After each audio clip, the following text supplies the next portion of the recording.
Okay, let's go. Life is really hard right now for my own fault.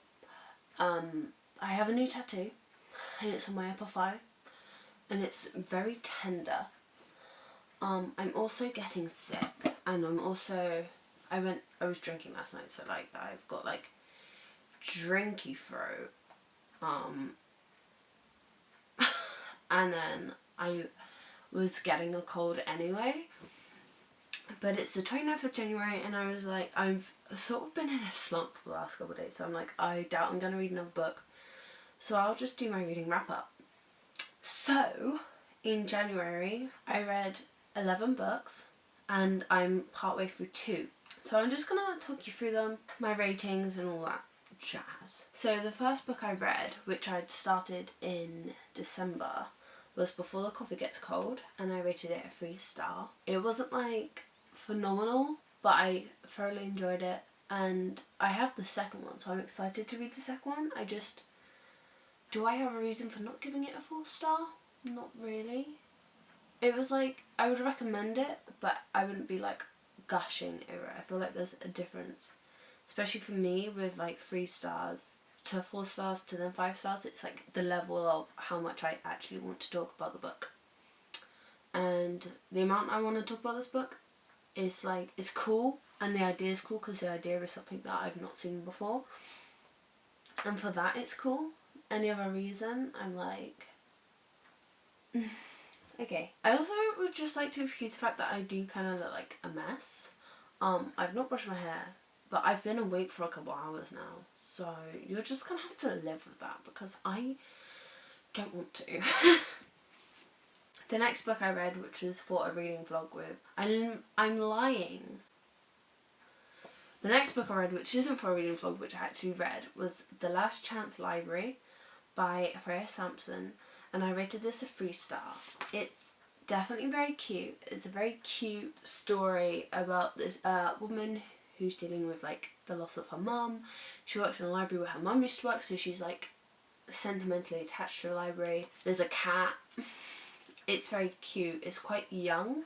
I'm trying to remember if there was swearing in the book. I think there might be 1 or 2. It's like really cute. It made me cry, but I only gave it a 3-star. I don't know if it's like supposed to be emotional and make you cry, but it was like happy tears. I don't know why I cried.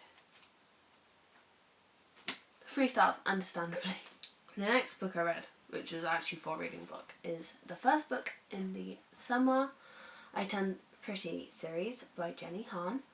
I rated this a 3-star. Seems like I rate everything a 3-star, but it's just, I didn't understand hype. I could understand if I were younger, I would probably rate it higher, but I'm not. I think being older than the main characters makes the story a bit less fun. I don't even know how old they are in this. I'm guessing Belly's like maybe 16, 17. I have no idea. So like them being young kind of makes me feel old, so then I don't really relate to it. But I did enjoy it, and I was confused by the ending, so like I want to read the next ones to sort of be like, why is the ending like that? Like it just jumped loads, so I'm like, what is going on? The next book, which was also for that video, so if you saw that video it's going to be a bit repetitive, is The Abortionist's Daughter, which I rated 2.5 stars. The beginning is really slow, but I actually really like this book, which is weird because I rated 2.5 stars. This plot is good. The mystery part is kind of good. Probably a bit like telling, like you could probably tell if you were like searching for the clues rather than just reading the story. It was good. I didn't mind it. I wouldn't recommend it if I thought that the person I was recommending it to, like it would be like a personal recommendation. I don't really know what I'm saying. It's a bit mid. Maybe just a bit below mid, which is why it's 2.5 stars. I promise my ratings get higher with this lovely book, The Midnight Library by Matt Haig, which was the final book I read in the 3 books under 300 pages reading vlog. I rated it a 4 stars. I love this. I love Nora's life. I love the journeys. I love the personal progressions. I think it's so cute. I don't know, I sort of just ate it up. I was like, I can't get enough of this book. I didn't rate it a 5 stars because after I put it down, I just didn't think about it. I'm gonna be completely honest. So Next, I read In Praise of Shadows by Gunichiro Tanizaki, which is sort of like a short essay about Japanese aesthetics and living. Basically from more of like an artistic perspective, you could say. Artistic and sociological. And he talks about like materialism and stuff like that. It's only like 70 pages. I rated it 4 stars. I thought it was really interesting. I mean, there's not much you can like I took some quotes I really liked. I would recommend it if you're into sort of like learning about other cultures and aesthetics and like visual modes and mediums. I would really recommend it. Next, I read some poetry by Maya Angelou, which was Rainbow in the Cloud, the Wit and Wisdom, sorry. It says something different on Goodreads. An overall collection of her work, of like some of her works. Rated it 4 stars, took me like half an hour to read. I really enjoyed it. I highlighted, very faintly highlighted, some like quotes or like pieces that I thoroughly enjoyed. So like, I'll read you some. So this is in the part called Community and Culture, and it says, each one of us has lived through some devastation, some loneliness, some weather superstorm or spiritual superstorm. When we look at each other, we may say, I understand how you feel because I have been there myself. I really liked it. It was very sweet. I also wanted to read more of her work because she is just so pivotal. So I'm really glad that I actually got around to this. This has been on my TBR for almost a year. So, got out of the way. It was lovely. I loved it. Next, I read the first book in the After series by Anna Todd. I'd seen the book. Oh my god. I'd seen the movie and I knew the book when it was a Wattpad book, before there was like more and stuff. So I'd seen the movie, so like I knew what would happen, and I was still shocked by the ending, like with the bet and everything. Spoiler alert, with the bet. And I was like, oh, I won't want to read like the other books in the series because this took me a good couple days. I think this took me like 1.5 weeks, like 10 days to finish. It's a big old book. And by the end I was like, I have to read the rest of the series. So now I'm kind of hooked on this gross, toxic relationship and really youthful style of writing. I rated it at 4 stars. Maybe because I know it's a Harry Styles fanfiction. I have to be in it. So I'm keeping my eye out for the other ones in this series. If I'm in a bookshop and I see them, you know? Next, I have made TikToks about this book, and it is How to Kill Your Family by Bella Mackie.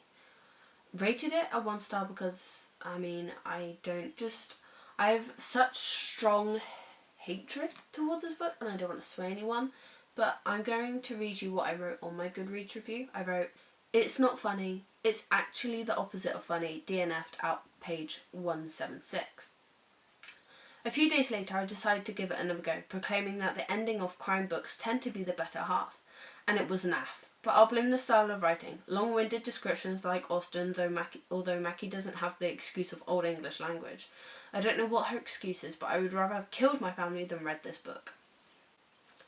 I picked this book to read on a Sunday, because on Sundays, like today, apart from today, I usually pick up a book, read the whole book. I could not get through this book, and it was frustrating, it was annoying. So if you really like this book, cool, like it, let's just not have a discussion about it. I just thought the ending was so out of nowhere. Like, what? I'm glad that this is over, especially because as soon as I picked this up, I was like, oh, this is supposed to be really good. I remember buying this with my friend in Asda, and I was like, oh, this is supposed to be really good. And it turned out to be one of my least favourite books ever. So, I'm over that. Next, I read Anton Chekhov's The Seagull, adapted by, I think it's John Donnelly for a Southampton theatre. Although the play is like short but chaotic, like you never really fully grasp the whole relationships between all the people involved, it is like witty and like funny. Like if you like Anne of Green Gables, that sort of like chaotic monologue, switching ideas constantly, you'll probably really enjoy this play. It's really short. I rated it 3 stars. So I would recommend, if you're into plays or want to get into plays or like Russian literature, definitely check out Anton Chekhov's. My first 5-star read of 2023 is If This Gets Out by Sophie Gonzalez and Kale Dietrich.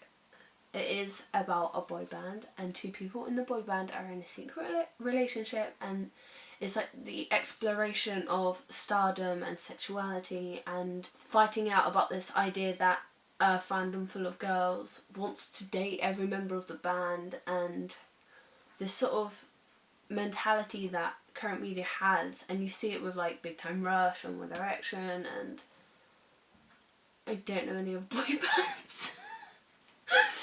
But you follow Ruben and Zach, and Ruben is gay and he's out to like their management, so like he's like secretly out but like closeted from the public. And then you have Zach, who is his straight best friend, who goes on like this journey after like they kiss. I love it so much. I honestly, and usually after I have a 5-star reads, I am in a slump for a long time. So I finished this book on the 22nd and it's now 29th, and I've not touched another book since. I'm obsessed. I read it in like I read it in a day, but like breaked up throughout the day. It's like 400 pages.